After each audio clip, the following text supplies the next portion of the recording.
Hello, my name is Susannah Cosham and I'm from Melbourne, Australia. I'm going to be reading chapter 32 of Rilla of Ingleside, titled Word from Jem. August 4th, 1918. It is 4 years tonight since the dance at the lighthouse. 4 years of war. It seems like 3 times 4. I was 15 then. I am 19 now. I expected that these past 4 years would be the most delightful years of my life, and they have been years of war, years of fear and grief and worry. But I humbly hope of a little growth in strength and character as well. Today I was going through the hall and I heard Mother saying something to Father about me. I didn't mean to listen. I couldn't help hearing her as I went along the hall and upstairs. So perhaps that is why I heard what listeners are said never to hear, something good of myself. And because it was Mother who said it, I'm going to write it here in my journal, for my comforting when days of discouragement come upon me, in which I feel that I am vain and selfish and weak, and that there is no good thing in me.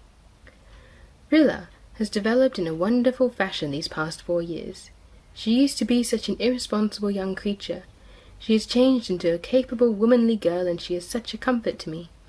Nan and Di have grown a little away from me. They have been so little at home. But Rilla has grown closer and closer to me.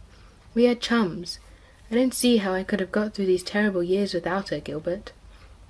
There, that is just what Mother said, and I feel glad, and sorry, and proud, and humble. It's beautiful to have my mother think that about me, but I don't deserve it quite.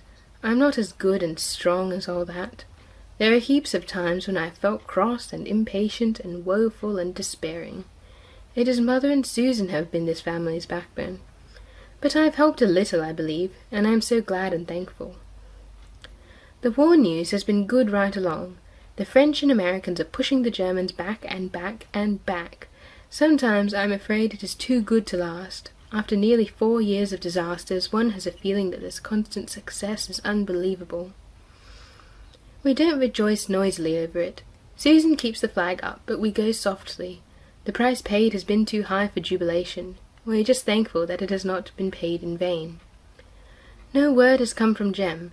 We hope, because we dare not do anything else. But there are hours when we all feel, though we never say so, that such hoping is foolishness. These hours come and go more and more frequently as the weeks go by. And we may never know. That is the most terrible thought of all. I wonder how Faith is bearing it. To judge from her letters, she has never for a moment given up hope, but she must have had her dark hours of doubt like the rest of us. August 20th, 1918. The Canadians have been in action again, and Mr. Meredith had a cable today saying that Carl had been slightly wounded and is in the hospital. It did not say where the wound was, which is unusual, and we all feel worried. There is news of a fresh victory every day now. August 30th, 1918. The Merediths had a letter from Carl today. His wound was only a slight one, but it was in his right eye, and the sight is gone forever. One eye is enough to watch birds with, Carl writes cheerfully, and we know it might have been oh so much worse, if it had been both eyes. But I cried all afternoon after I saw Carl's letter, those beautiful, fearless blue eyes of his. There is one comfort, he will not have to go back to the front. He is coming home as soon as he is out of the hospital, the first of our boys to return. When will the others come? And there is one who will never come. At least we will not see him if he does.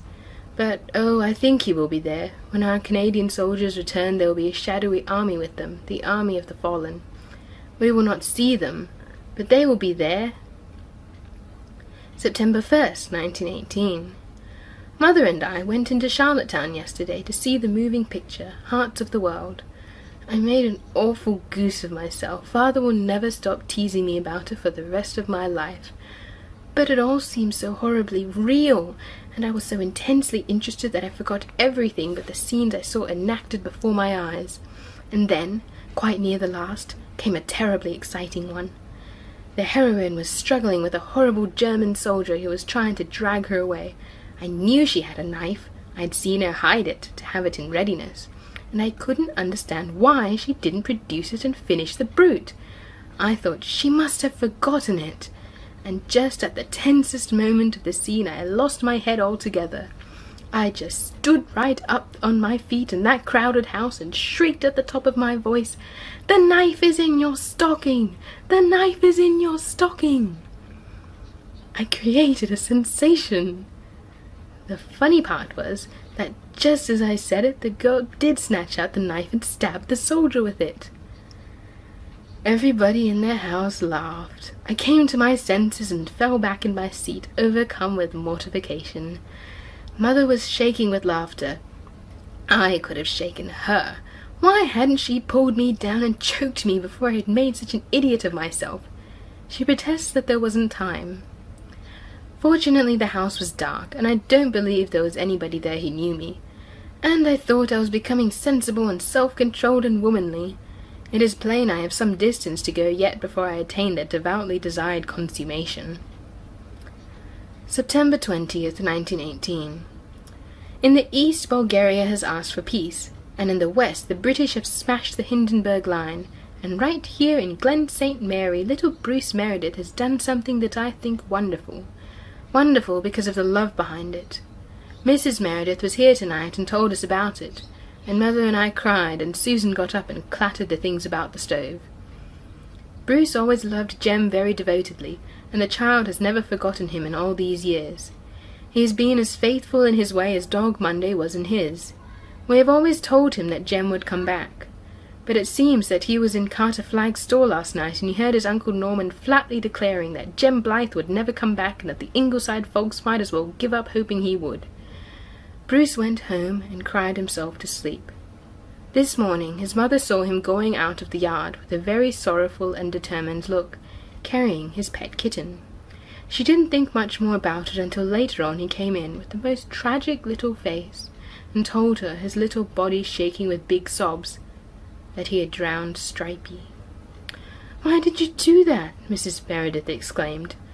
"To bring Jem back," sobbed Bruce. "I thought if I sacrificed Stripey, God would send Jem back. So I drowned him, and oh, Mother, it was awful hard. But surely God will send Jem back now, 'cause Stripey was the dearest thing I had. I just told God I would give him Stripey if he would send me back.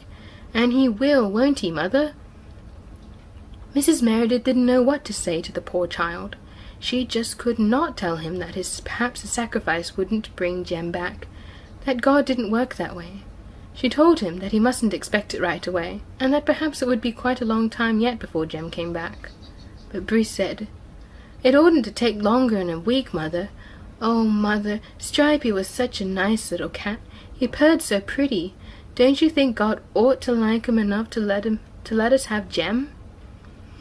Mr. Meredith is worried about the effect on Bruce's faith in God, and Mrs. Meredith is worried about the effect on Bruce himself if his hope isn't fulfilled. And I feel as if I must cry every time I think of it. It was so splendid, and sad, and beautiful.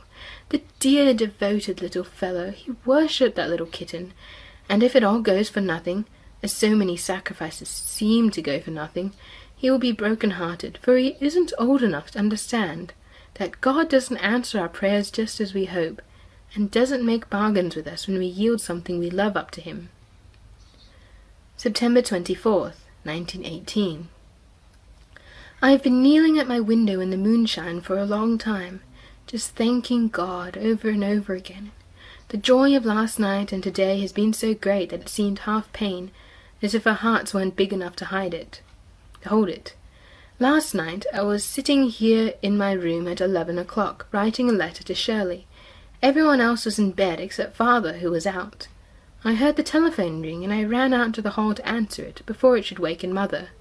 It was long-distance calling, and when I answered it, it said, "This is the Telegraph Company's office in Charlottetown. There is an overseas cable for Dr. Blythe." I thought of Shirley. My heart stood still, and then I heard him saying, "It's from Holland." The message was, "Just arrived. Escaped from Germany. Quite well. Writing. James Blythe." I didn't faint or fall or scream. I didn't feel glad or surprised. I didn't feel anything. I felt numb, just as I did when I heard Walter had enlisted. I hung up the receiver and turned round. Mother was standing in her doorway, She wore her old rose kimono, and her hair was hanging down her back in a long thick braid, and her eyes were shining. She looked just like a young girl. "There is word from Jem?" she said. How did she know? I hadn't said a word at the phone except yes, yes, yes. She says she doesn't know how she knew, but she did know. She was awake, and she heard the ring, and she knew that there was word from Jem. "He's alive. He's well. He's in Holland," I said. Mother came out into the hall and said, "I must get your father on the phone and tell him. He's in the upper glen." She was very calm and quiet, not a bit like I would have expected her to be. But then I wasn't either. I went and woke up Gertrude and Susan and told them. Susan said, "Thank God," firstly, and secondly she said, "Did I not tell you Dog Monday knew?" And thirdly, "I'll go down and make a cup of tea." And she stalked down in her nightdress to make it. She did make it, and made Mother and Gertrude drink it, but I went back to my room and shut the door and locked it, and knelt by my window and cried, just as Gertrude did when her great news came. I think I know at last exactly what I shall feel on the resurrection morning. October 4th, 1918. Today Jem's letter came. It has been in the house only 6 hours and is almost read to pieces. The postmistress told everybody in the glen it had come, and everybody came up to hear the news. Jem was badly wounded in the thigh, and he was picked up and taken to prison, so delirious with fever that he didn't know what was happening to him or where he was. It was weeks before he came to his senses and was able to write. Then he did write, but it never came. He wasn't treated at all badly at his camp, only the food was poor. He had nothing to eat but a little black bread and boiled turnips, and now and then a little soup with black peas in it. And we sat down every one of those days to good 3 square, luxurious meals. He wrote us as often as he could, but he was afraid we were not getting his letters because no reply came.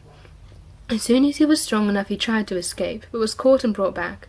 A month later he and a comrade made another attempt and succeeded in reaching Holland. Jem can't come home right away. He isn't quite so well as his cable said, for his wound is not healed properly and he has to go into a hospital in England for further treatment.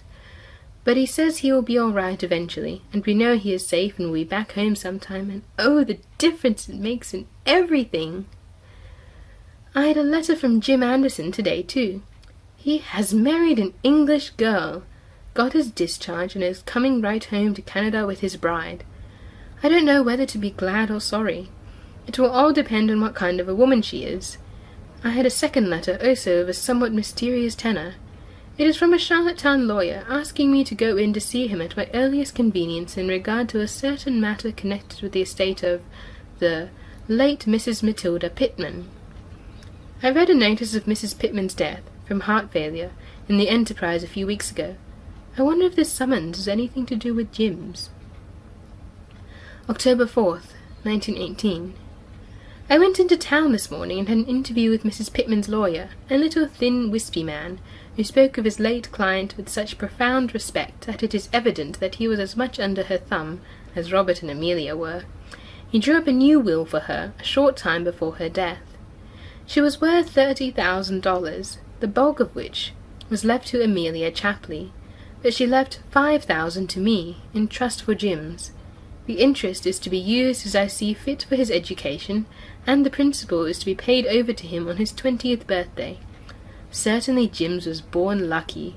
I saved him from slow extinction at the hands of Mrs. Conover. Mary Vance saved him from death by diphtheritic croup. His star saved him when he fell off the train, and he tumbled not only into a clump of bracken, but right into this nice little legacy.